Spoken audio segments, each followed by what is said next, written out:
Hi everyone, this is Anne and welcome to Scary Saturdays. So today I'm going to talk about 4 unexplained alien abductions that left experts searching for answers. The first one is about Frederick Valentich. He disappeared on October 21, 1978 under very mysterious and kind of scary circumstances. He was 22 years old and he was flying a light aircraft over Bass Strait in Australia. He was doing a test flight when he made contact with Melbourne Air Traffic Control. What he told them is that 300 meters above him was another craft, and his chilling last words before all communication was cut was him saying, "It's not an aircraft." So from there on, he just disappeared, was never found. And also the very scary thing is that on the same day there were a lot of UFO sightings reported as well in the same area. So he was a very good pilot. He had class 4 ranking. He flew over 150 hours. So he was very experienced and he actually wanted to be a commercial pilot. So after his immediate disappearance, a sea and air search was conducted. And after 1,000 square miles patrol, the efforts were stopped on October 25, 1978. So what officials say is he probably got disoriented. He saw his own reflection in the water while flying upside down. But I don't know how that can happen if you're an experienced pilot with so many hours behind you and then not noticing you're flying upside down. I bet you would notice. Then there's other theories that say that, for example, he faked his own death. But what's the truth? I guess we'll never know. Then there's a case of Travis Walton. So in 1975, he was working with a logging crew in a national forest in Arizona together with some other guys. So their names are Ken Peterson, John Goulet, Steve Pierce, Alan Dallas, and Dwayne Smith. So one day when their work was done, all the men claimed that they saw a yellow light in the sky. So shortly afterwards, they also said they saw a golden disc which they described as metallic and shiny. So Travis was the only one who started sprinting towards it. The other ones said, "No, don't do it, don't do it."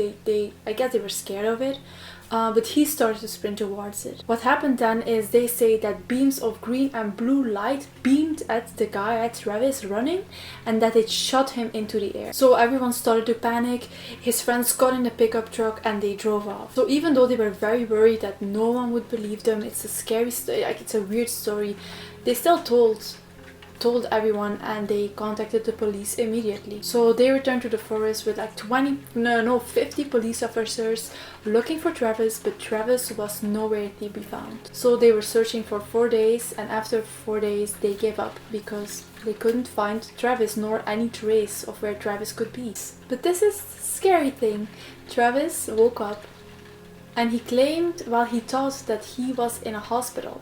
But he wasn't. He saw creatures that were about 4 foot tall with big eyes standing over him. They put a mask over his face, and then he woke up about 30 miles from the spot where he disappeared. So what he did is he stumbled to the nearest town, and there he found a payphone that he could use. So what he did is he called his family and let them know he was safe. So what he thought was that it was still like the same night that everything happened, but it was actually 5 days later. So there was a whole kind of media thing going on about this, and they were speculating that he was high on drugs and he was all hallucinating this. So even to Travis, to this day, they are still a mystery. He said that he felt like he was at the wrong space at the wrong time, doing the wrong thing, like running towards them, and he still to this day has no explanation. Then there's a case of Betty and Barney Hill.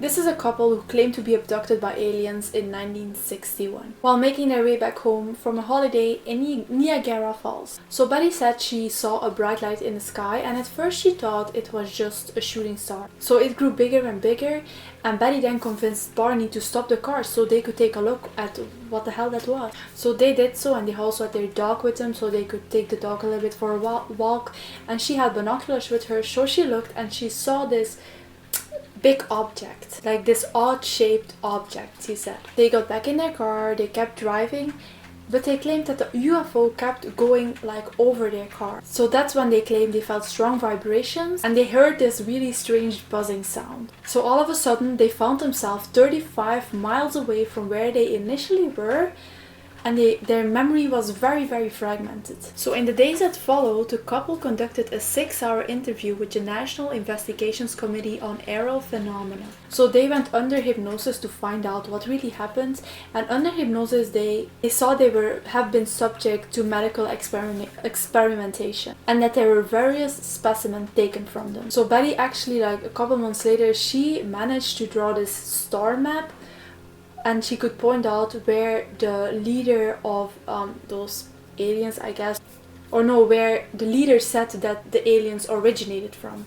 So Betty, who died in 2004, said that she was taken aboard, Barney was taken into one room and she into another. They put her on a table and they said that they wanted to check her nervous system, and they also checked like her ears or eyes and everything. Then they tried to insert this needle-like device into her navel, which caused her pain, so they stopped doing it.